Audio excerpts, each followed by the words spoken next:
My mother loves to read. She is reading now. I go to school by bus, but Riya goes to school by bus. I clap my hands. She claps her hands. I watch TV. Riya watches TV. Riya and I watch TV. Very good Suhani. नमस्कार मंडळी. Hello. तर आजच्या व्हिडिओमध्ये आपण शिकणार आहोत doing words. हो, doing वर्ड्सलाच आपण ऍक्शन वर्ड्स सुद्धा म्हणत असतो. हे वर्ड्स आपल्याला सांगत असतात की ॲनिमल्स, पर्सन्स काय करत आहेत, कुठली ऍक्शन करत आहेत ते आपल्याला कळत असतं. डुईंग वर्ड्स म्हणजेच ऍक्शन वर्ड्स. हे वर्ड्स आपल्याला सांगत असतात की ॲनिमल्स, पर्सन्स किंवा कुठलीही गोष्ट काय करते ते आपल्याला या थ्रू समजत असतं. म्हणजेच काय ऍक्शन करते, म्हणून आपण यांना ऍक्शन वर्ड्स आणि डुईंग वर्ड्स म्हणत असतो. जसं की सुहानीने आता सांगितलं आय वॉच टीव्ही, म्हणजे मी टीव्ही बघते. But Riya watches TV.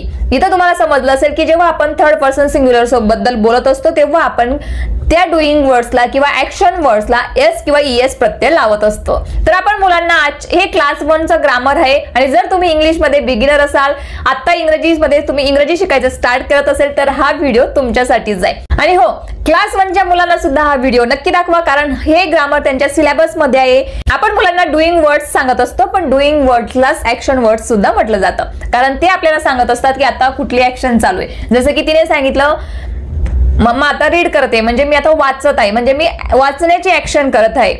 ती टीव्ही बघत असते, म्हणजे बघण्याची ऍक्शन होत असते, म्हणून आपण यांना ऍक्शन वर्ड्स म्हणत असतो. मला वाटतं हा क्लास 1चा ग्रामरचा 3रा का 4था पार्ट आहे. याआधी सुद्धा आपण ग्रामरचे 2-3 चॅप्टर क्लास 1चे आधी कव्हर केलेले आहेत, तर ते तुम्ही नसतील बघितले तर नक्की जाऊन बघा आणि हा व्हिडिओ सुद्धा तुमच्या फ्रेंड्स फॅमिलीमध्ये नक्की शेअर करा. चला तर मग अजून आपण क्लिअर समजूया, आपले डाऊट्स क्लिअर करूया, अजून एक्झाम्पल्स बघूया. Stay tuned with us. तर मंडळी, सुहानी आता मी इथं बोर्डवरती काही सेंटेन्सेस दिले, त्याच्यामधून सुहानी आपल्याला सांगेल की कुठले डुईंग वर्ड्स आहेत ते. ओके, म्हणजे आपल्या मुलांनाही समजेल. तुम्ही जर तुमच्या मुलांना सोबत घेऊन हा व्हिडिओ बघत असाल तर प्लीज त्यांच्याकडे नोटबुक द्या आणि त्यांना लगेच ते सेंटेन्सेस लिहायला लावा, म्हणजे तुमचाही सोबत अभ्यास होऊन जाईल. चला तर मग सुरुवात करूया. Okay Suhani, first read this sentence. Dogs bark. Which is कुठला याच्यामध्ये डुईंग वर्ड आहे? Bark. Very good. कुत्रे भुंकतात. बार्क म्हणजे काय? भुंकणे.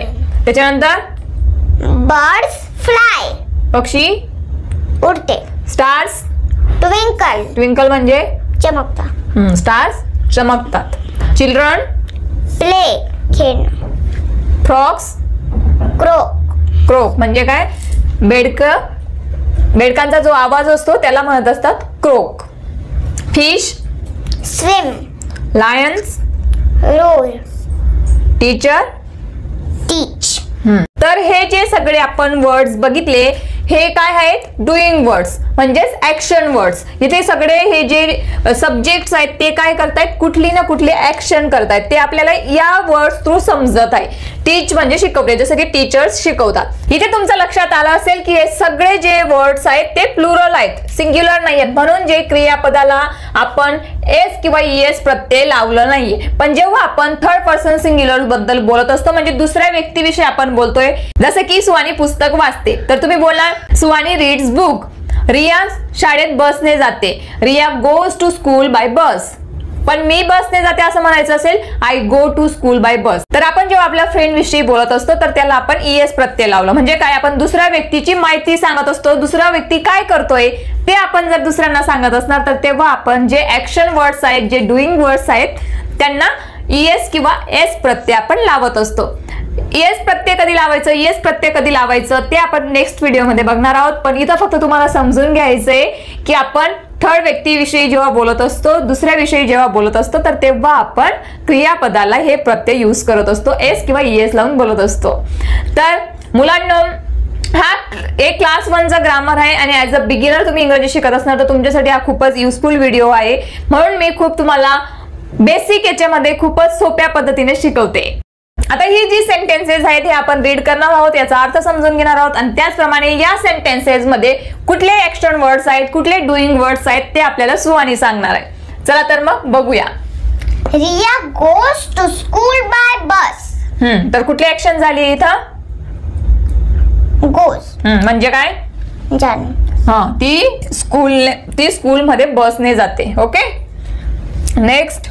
Swani brushes her teeth twice a day. Twice a day. इथं कुठली ऍक्शन झाली आहे? ब्रश. म्हणजे काय? दात घासणे. सुहानी दिवसामधून 2दा ब्रश करते. हे आपण दुसऱ्या विषयी सांगत आहोत म्हणून आपण ब्रशला काय लावलेलं आहे? ES. इथेही आपण रिया विषयी बोलत होतो म्हणून काय लावलंय? ES. पण इथं जर तुला बोलायचं असेल की मी स्कूलला बसने जाते तर तू कसं बोलशील? I go to school by bus. Very. Uday sweeps the floor in the morning. Which is the doing word? Sweeps. Sweeps. जोरात बोल. स्वीप्स म्हणजे काय? झाडू मारणे. तर उदय काय करतो? झाडू मारतो. उदय रोज सकाळी काय करतो? झाडू मारतो. तर आपण इथं उदय विषयी बोलत होतो म्हणून आपण काय लावलेलं आहे? S. समजलं? तुम्हाला इथं डिफरन्स लक्षात येत असेल तर आपण आता ES कधी लागतो, S कधी लावतो हे आपण नेक्स्ट व्हिडिओ मध्ये बघणार आहोत. म्हणून जर तुम्ही आम्हाला पहिल्यांदा बघत असणार तर आपल्या चॅनलला सबस्क्राईब करून द्या, कारण आपण इथे सोप्या पद्धतीने इंग्लिश शिकत असतो. आणि त्याचबरोबर या व्हिडिओला लाईक करून द्या आणि व्हिडिओ कसा वाटला ते आम्हाला कमेंट थ्रू नक्की कळवा. कमेंट करायला विसरू नका. Okay. Next. We cut vegetables with a knife. Okay. Tell me now action word. Cut. Cut. Cut म्हणजे काय? कापणे. आम्ही भाजीपाला कापतो. कशाने? नाईफने. नाईफ म्हणजे काय? चाक. Very good. इथं आता आपण म्हणजे मेनी तर आपण काय प्लुरल व्यक्तींसोबत बोलत आहोत म्हणून आपल्याला क्रियापदाला काहीच लावायची गरज नाही आहे. इथं जर आपण सांगितलं असतं की मदर म्हणजे माझी आई कट करते तर आपण काय बोललो असतो? Cuts. Very good. Next sentence. Phone is ringing. Okay. Which is the action word? Ringing. Ringing म्हणजे आपल्याला कशामुळे समजलं? फोन वाजत आहे. तर आपण ते कसं काय सांगू शकतो? कुठला शब्द वापरून आपण ते बोलत असतो? तर जे शब्द आपण वापरत असतो त्यांनाच डुईंग वर्ड्स म्हणतात मुलांनो. Okay. So ringing is a Action word. Action word. The cow eats grass. Okay. तर कुठला ऍक्शन वर्ड आहे? Eats. इट्स म्हणजे काय? खाणे. काऊ काय करते? ग्रास खाते. गवत खाते. तर इथं आपण काऊ एकच आहे, सिंगल आहे म्हणून आपण काय लावलेलं आहे? एस प्रत्यय एस लावलेला आहे. Okay. The baby drinks milk. म्हणजे काय? बाळ दूध पितं. तर कुठली ऍक्शन झाली आहे? Drinks. Very good. इथंही आपण फक्त एकाच बेबी बद्दल बोलतोय म्हणून काय लागलंय क्रियापदाला ऍक्शन वर्डला? S. Very good. Next. The girl is sleeping. Girl काय करते? झोपलेली आहे. तर कुठली ऍक्शन झाली आहे?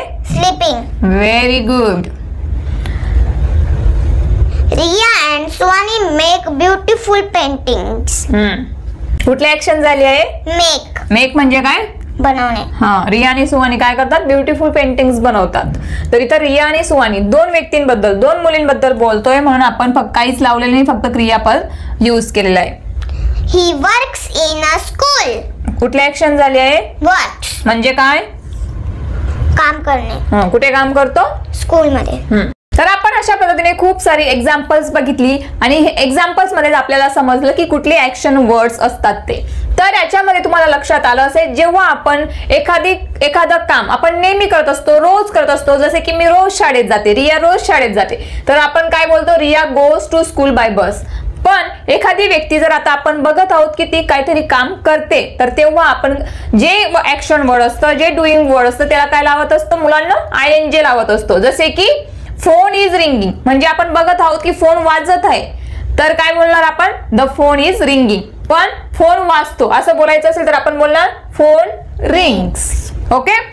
त्याच्यानंतर next. The girl is sleeping मुलगी झोपत आहे. आपण बघत आहोत की ती झोपत आहे. आपल्याला जर असं बोलायचं असेल की ती झोपते तर आपण काय बोलणार? She sleeps.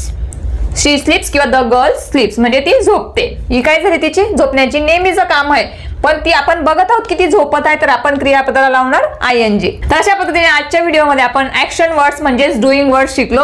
आय होप तुम्हाला व्हिडिओ आवडला असेल. तुम्ही व्हिडिओचा स्क्रीनशॉट घेऊ शकतात. तुम्हाला आम्ही वेट देतोय 5 सेकंदाचा तर त्या टाइम मध्ये तुम्ही स्क्रीनशॉट घेऊन घ्या आणि ही सेंटेन्सेस नोट मध्ये लिहून घ्या आणि तुमच्या मुलांसोबत प्रॅक्टिस नक्की करा. आय होप तुम्हाला व्हिडिओ आवडला असेल आणि तुम्ही व्हिडिओला लाईक करून दिले असणार. त्याचप्रमाणे व्हिडिओ खाली कॉमेंट नक्की करा. अजून तुम्हाला कुठले टॉपिक हवेत इंग्लिश विषयी ते तुम्ही मला कॉमेंट थ्रू सांगू शकतात. Thank you so much. Thank you so